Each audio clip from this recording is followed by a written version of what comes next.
Everybody, Marcel, Irnieracing News, October 25th, 2023. As of doing this report, the UN condemns attacks on civilians, as we all should condemn attacks on civilians. Often, in most cases, wars are political wars run by the political elites, the ones making the decisions and putting the civilians in the line of fire, when they themselves would never actually be in the line of fire. The United Nations condemned the attacks on civilians in Gaza, and in response, Israel is calling for the resignation of the UN Secretary-General Antonio Guterres. This is what Guterres said to the Security Council that upset Israeli diplomats. I am deeply concerned about the clear violations of international humanitarian law that we are witnessing in Gaza. Let me be clear. No party to an armed conflict is above international humanitarian law. He said that the October 7th attacks on civilians was appalling, but noted that Gaza had been subjected to 56 years of suffocating occupation. He urged a ceasefire and advocated for aid to civilians in the Palestinian territory in order to ease epic suffering. In response, Israeli Foreign Minister Eli Cohen pointed his finger and yelled at Guterres and then said he would never meet with him again. Israeli UN Ambassador Gilad Erdan said this on Twitter X: "The UN Secretary-General, who shows understanding for the campaign of mass murder of children, women, and elderly, is not fit to lead the UN. I call on him to resign immediately. There is no justification or point in talking to those who show compassion for the most terrible atrocities committed against the citizens of Israel and the Jewish people. There are simply no words." And here is on Twitter X the exact quote we just said from Ambassador Gilad. This was October 24th on 2023, 1.3 million views. I figured we'd read a couple comments with the post, replying to his post. Everyone with a logical mind will agree with the statement made today by the UN Secretary-General. Even you will find it agreeable in your mind. It is a known fact for everyone. So yes, we all agree with the statement by the UN Secretary-General. Hamas's attack on October 7th did not happen in a vacuum. The Palestinian people have been subjected to more than 56 years of suffocating occupation, but the grievances of the Palestinian people cannot justify the appalling attacks by Hamas, and those appalling attacks cannot justify the collective punishment of the Palestinian people by Israel. At Gilad, you are just surprised, angry that Israel's propaganda is being exposed, and that even the UN finally stand up to it publicly. Stop the apartheid, stop the annexation, to stop the genocide. And they need countries, Taoiseach, to lead the way. And Ireland should be one of those countries that leads the way. We know colonialism, we know oppression, we know conflict, but we also know conflict resolution. We know peace building, we know nation building. And because of what we know, what our history has taught us, our call tonight must be clear. Immediate, full and unequivocal ceasefires and a decisive international intervention that leads to negotiations and to a lasting and just peace settlement, and to at long last to a free, sovereign and independent Palestine. Every Israeli and every Palestinian. For 15 years, the Palestinian population have been living under militant rule and a strict closure regime as the Palestinian divide hardened. For a generation, hope has been lost, and despair has prevailed for those who see prospect for a more peaceful future pulling still further away. Only a political solution will move us forward.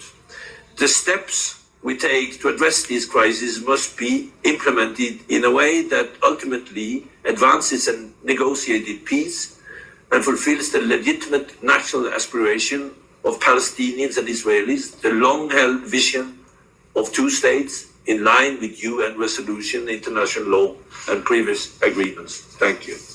Address the international community and ask, represented by your council, is your human conscience not offended by the crimes of the Israeli occupation over the course of 56 years of its colonial occupation, or by the terrorism, killing, destruction, and starvation to which the Palestinian people are exposed today? Doesn't this wholesale killing offend you through the Israeli targeting of innocent persons and houses of worship and other civil? Ending the occupation and realizing the rights of the Palestinian people is the only way to ensure regional and international stability, security, and peace, not killing more Palestinians.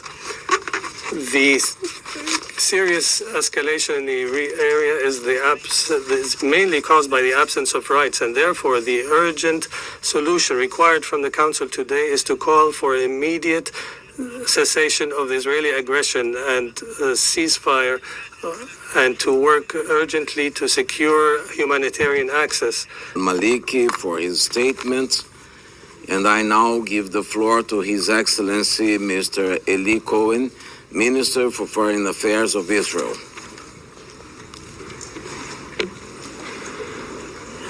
Mr. President, Minister of Foreign Affairs, members of the Security Council, as we meet here today, young babies, children are held in Gaza. This is beyond imagination, a living nightmare. Ofri, 10 years old, Avigail, 3 years old, Maya, 17 years, not caused evil, but they are victims of evil. These kids witness horror which cannot be described by word. Mr. Secretary-General, in what world do you live? Definitely, this is not our world. Do I want to remember the creation of hell, the shouts of the raiders in joining the hunt, cries of the wounded? Saturday, October 7, will go down in history as nothing less than a brutal massacre. Saturday, October 7, is a wake-up call for the entire free world, a wake-up call against extremism and terror. On that day, over 1,500 terrorists of Hamas and Islamic Jihad infiltrated Israel from the south with a viciousness exceeded even ISIS, killing over 1,400 babies, children, women, and men, and wounded over 4,000. They went from house to house, slaughtering entire families and individuals in the beds, on the streets, on the way to the synagogue, raping women, burned them alive, dancing and chanting on people's bodies. Hamas are new Nazis. Hamas are the new Nazis. Just as the civilized world united defeat the Nazis, just as the civilized world united to defeat ISIS, the civilized world has to stand united behind Israel to defeat Hamas. Collaborator is clear. They will not succeed. Not only from neighboring country, Israel is facing threat. Last week, cruise missiles were launched at Israel from Yemen. Have no illusion who is behind it and what is the reason. I'm telling to our Arab country and neighbor, we share the same threat of Iran and the terror organization. The same threat. I stand here in front of you saying loud and clear, this war will be won, and for the international community to understand who is under threat and who is the aggressor.